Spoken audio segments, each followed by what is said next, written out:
"What's a fossil like you doing in a place like this?" The voice was a low growl thick with cheap beer and unearned arrogance. It belonged to a mountain of a man in a leather vest stitched with the snarling wolf emblem of the road vultures. He stood over the small corner table, his shadow swallowing the old man sitting there. Terry Harmon didn't look up. He was 78 years old, with a constellation of liver spots on his hands and a weariness in his bones that had nothing to do with his age. He slowly brought a glass of water to his lips, his hand steady. The slight tremor that sometimes plagued him was, for the moment, absent. He was focused on the condensation trailing down the glass, a tiny cold river in the humid, stale air of the Salty Dog Tavern. The bar was a dive in the truest sense of the word. The floor was permanently sticky. The air was a cocktail of spilled whiskey and regret, and the neon beer signs in the window cast a jaundiced, flickering glow on the patrons. It was a place for ghosts, and Terry was just another one, hoping to sit with his memories in peace. "Hey, I'm talking to you, Grandpa." The biker, whose patch identified him as Scab, leaned forward, planting his meaty fists on the table. The wood groaned in protest. "This is our place. We don't like strangers, especially not broken-down old ones." He gestured with his chin toward the cane leaning against Terry's chair. Terry finished his water, setting the glass down with a soft click. He finally raised his eyes. They were a pale, washed-out blue, but they held a depth that was unsettling. They weren't angry or fearful. They were just observant. They took in Scab, the two other bikers who had flanked him, and the nervous energy rippling through the bar. "I'm not a stranger here," Terry said, his voice a quiet rasp. "I've been coming here longer than that vest of yours has been on your back." Scab chuckled, a dry, ugly sound. "Oh, a real comedian. You got a lot of mouth for a guy who looks one strong breeze away from turning to dust." He deliberately knocked Terry's cane. It clattered to the floor. "You gonna pick that up, or do you need one of your nurses to help you?" His cronies laughed, the sound loud and obnoxious in the suddenly quiet bar. The jukebox, which had been playing a mournful country song, seemed to have fallen silent. Other patrons hunched over their drinks, their gazes fixed on the scuffed tops of their tables, wanting no part of the confrontation. The only person who seemed to be watching was Maria, the bartender. She stood behind the bar, polishing a glass with a little too much force, her knuckles white. Terry Harmon bent down, a slow, pained movement that was a testament to old injuries. His hip protested with a dull ache, and his knee, a roadmap of surgical scars, sent a sharp signal of complaint up his thigh. He ignored it. Pain was an old companion. He gripped the smooth, worn wood of the cane's handle, his fingers finding their familiar grooves. As he straightened up, the effort was visible, a slight sheen of sweat on his brow. Scab saw the struggle, and his grin widened, revealing a row of stained teeth. This was the weakness he was looking for, the confirmation of his own superiority. He saw a frail, disabled old man, an easy target for an evening's cruel entertainment. He couldn't see the steel underneath the fragile exterior, the discipline forged in crucibles he couldn't possibly imagine. "See, pathetic," Scab sneered, his voice carrying across the room. "You should be at home in your rocking chair, not taking up space in a real man's bar." "This bar is for anyone who wants a quiet drink," Terry stated, his voice even. He placed the cane deliberately beside his chair again. He wasn't engaging, he was enduring. He had endured far worse than the loud-mouthed posturing of a barroom bully. He had endured the suffocating heat of jungles, the biting cold of high-altitude nights, the terror of ambushes, and the profound, aching loss of brothers. The insults of a man like Scab were like stones thrown into an ocean. They made a small splash and were gone. But Scab wasn't used to being ignored. His frustration began to curdle into genuine anger. He needed a reaction. He needed to prove his dominance, not just to the old man but to his crew and the rest of the bar. His gaze fell on Terry's simple, worn red shirt. "What are you hiding under that thing, old-timer?" he growled, reaching out. "A bag? A colostomy bag?" His friend snickered.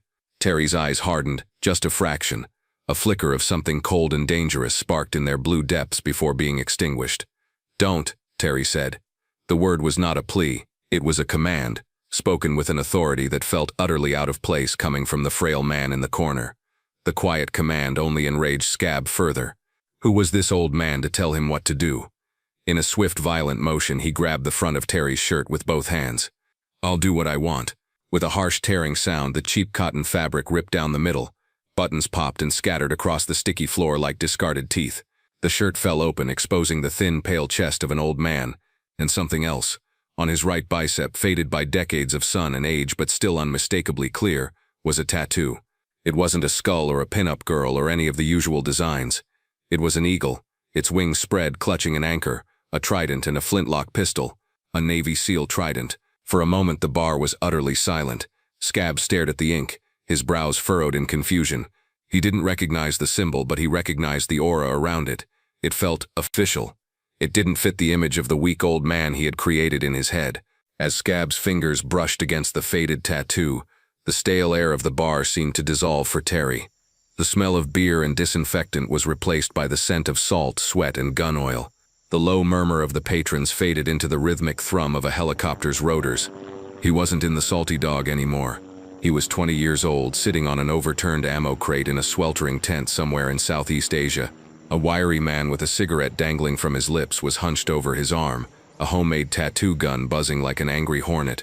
The needle felt like 1,000 tiny stings, a fire tracing a pattern into his skin.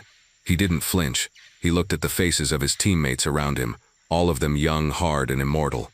They were all getting the same mark, a symbol of a brotherhood forged in secrecy and shared hardship. It was more than ink. It was a covenant, a silent promise to one another that they were part of something bigger, something that the outside world would never understand. It was the price of admission to a very exclusive club, paid for not with money, but with sweat, blood, and a piece of their souls. The memory vanished as quickly as it came, leaving an ache of nostalgia in its wake. Terry was back in the bar, the torn halves of his shirt hanging loose. Scab was still staring at the trident, his drunken mind trying to process what he was seeing. Then he laughed. It was a forced, dismissive sound.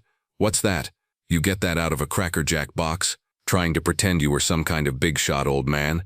He poked the tattoo with a grimy finger. "You're no soldier. You're just a sad old man playing make-believe."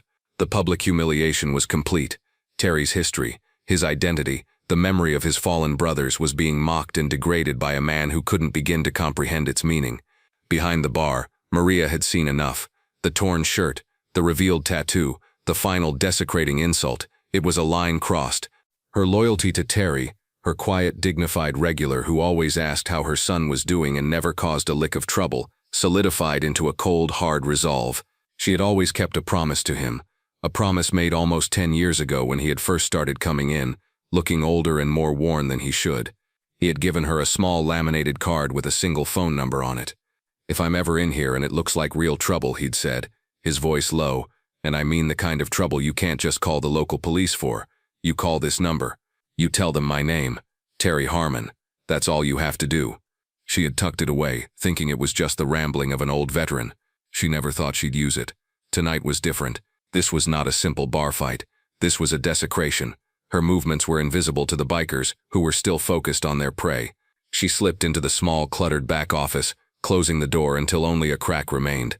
Her hands were shaking, not with fear, but with a righteous fury. She fumbled in the cash drawer, her fingers finding the cool, smooth edges of the laminated card tucked beneath a stack of ones. She dialed the number on her cell phone, her heart hammering against her ribs. It rang only once before a man answered. His voice was completely calm, professional, and devoid of any emotion. "Operations. Hello? My name is Maria," she whispered, her voice tight with urgency. "I'm at the Salty Dog Tavern on Route 4. I'm calling about Terry Harmon."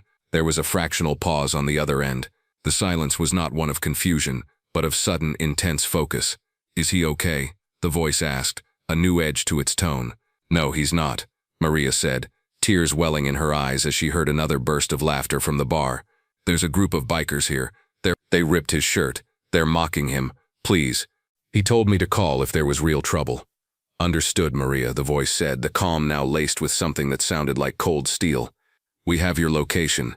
Help is on the way. Just stay on the line and keep your head down." The line didn't go dead. She could hear muffled but distinct commands being issued in the background.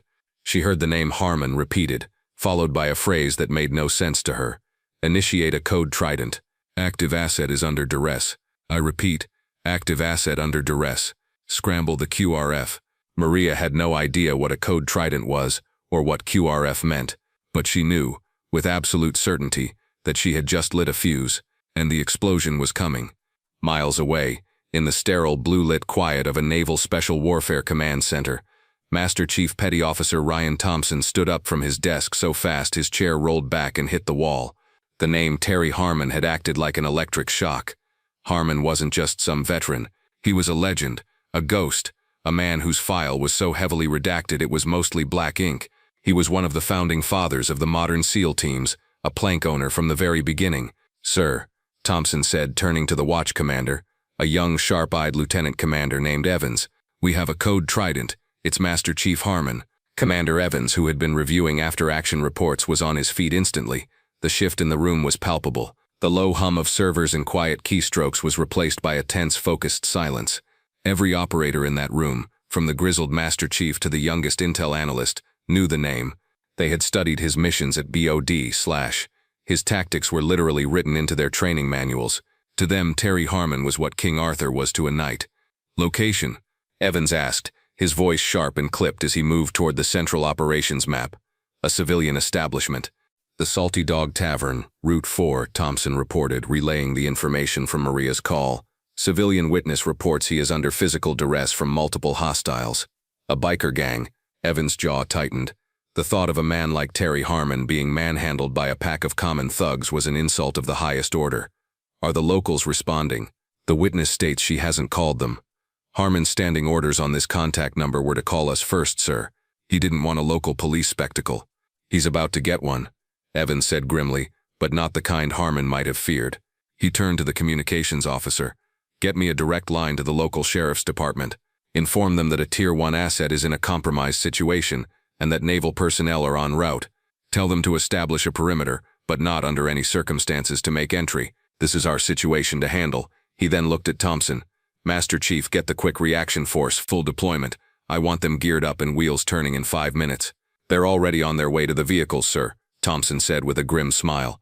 Back at the bar, Scab was running out of steam. Terry's refusal to give him the satisfaction of a reaction was infuriating. The old man just stood there, his torn shirt a silent indictment, his gaze unwavering. Scab needed a finale. He needed to win. "All right, that's it. You're done," he snarled, making a decision. He grabbed Terry firmly by his tattooed arm. The old man winced, not from the pressure, but from the indignity.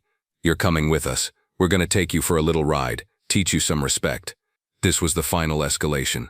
The threat was no longer verbal. It was a clear and present danger. He began to haul Terry towards the door, his cronies moving to block any potential escape. Terry didn't fight back. He allowed himself to be pulled, his limp more pronounced, his cane left behind on the floor. He just kept his eyes locked on Scab's, a look of profound disappointment on his face. He had seen the very worst of humanity in the jungles and deserts of the world, but there was a special kind of ugliness in this needless, petty cruelty. Just as they reached the tavern's swinging doors, a low, powerful rumble began to permeate the walls. It wasn't the sound of a passing truck. It was the synchronized hum of multiple high-performance engines growing closer at an alarming rate. Then, silence. The bikers paused, confused. The front of the bar was suddenly bathed in the stark white glare of powerful LED headlights. They weren't the flashing red and blue of police cars. They were steady, cold, and unnervingly bright. The tavern door swung open, but it wasn't a patron leaving or entering. 3 black, immaculate SUVs, the kind used by federal agencies, were parked in a perfect semicircle, blocking the entire front of the building. The doors of all 3 vehicles opened in perfect unison, a feat of practiced precision. 12 men emerged. They were not police officers. They were dressed in crisp navy blue operational uniforms, boots bloused, gear strapped to their chests with an intimidating neatness. They moved with a chilling economy of motion, their faces set like stone, their eyes scanning everything. They fanned out, creating a secure perimeter around the entrance in seconds. Their presence was overwhelming, a silent, disciplined force of nature that made the bikers' loud, leather-clad posturing look like a child's temper tantrum. The last to enter the bar was Lieutenant Commander Evans. He was tall, lean, and carried an aura of absolute command. He didn't look at the bikers. He didn't look at the bartender. His eyes swept the room and locked onto Terry Harmon, who was still in Scab's grasp. Evans walked forward, his boots making no sound on the dusty floor. He stopped directly in front of Scab and Terry. The biker, suddenly confronted with a reality he couldn't comprehend, was frozen, his hands still clamped on Terry's arm. Commander Evans ignored him completely. His focus was solely on the old man with the torn shirt. He brought his heels together with a sharp crack, his back ramrod straight. He raised his hand to his brow in a salute so sharp, so precise it seemed to cut the air. "Master Chief Harmon," Evans said, his voice ringing with a respect that bordered on reverence. "Lieutenant Commander Evans, we received a call. Are you all right, sir?" The bar was so quiet you could hear a bead of sweat drop from Scab's forehead and hit the floor. His hand fell away from Terry's arm as if it had been burned. "Master Chief, sir?" His mind reeled. Terry raised a weary hand and gave a slow, tired version of a return salute. "I'm fine, Commander. Just a slight misunderstanding." Evans kept his eyes on Terry, but his next words were aimed like a weapon at the bikers. "Master Chief Petty Officer Terrence Harmon," he began, his voice dropping to a low, cold monotone. "Enlisted 1961. One of the first men to complete basic underwater demolition/CL training. Served with distinction in MAC-VSOG. 3 tours in Vietnam. Recipient of the Navy Cross for actions during the Tet Offensive where, after his leg was shattered by shrapnel, he single-handedly held off an enemy platoon, saving his entire wounded fire team." With each word, the bikers seemed to shrink.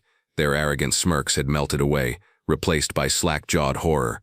"He is also the recipient of 2 silver stars, 4 bronze stars with valor, and 3 purple hearts," Evans continued, his voice unwavering. "This man taught the tactics that soldiers are still using to stay alive today. He has bled more for this country than your entire motorcycle club has drank beer. The tattoo you were mocking is the SEAL Trident. He didn't get it from a Cracker Jack box. He earned it with a lifetime of sacrifice in places you will never see. Doing things you could never do, to protect the very freedoms you used to act like fools in a bar." The recitation hung in the air, thick and heavy. Maria was openly weeping behind the bar, a hand clasped over her mouth. The other patrons stared, their eyes wide with awe, finally understanding who they had been sharing a room with all these years. Evans finally turned his gaze to Scab. It was like being pinned by a laser. "You put your hands on a living legend of the United States Navy. You tore his shirt. You insulted his service. You have no idea the magnitude of your mistake." Scab was pale, trembling. He looked at Terry, at the quiet, unassuming old man he had tormented. He saw him now not as a weakling, but as something ancient and powerful. It was Terry who broke the silence.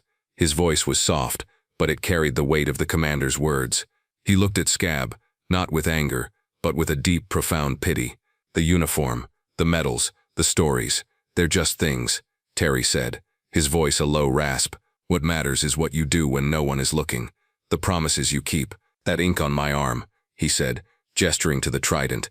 "It wasn't for you. It was for them, the ones who didn't come home. It's a promise to remember." He paused, his gaze sweeping over the terrified bikers. "Respect is something you give freely.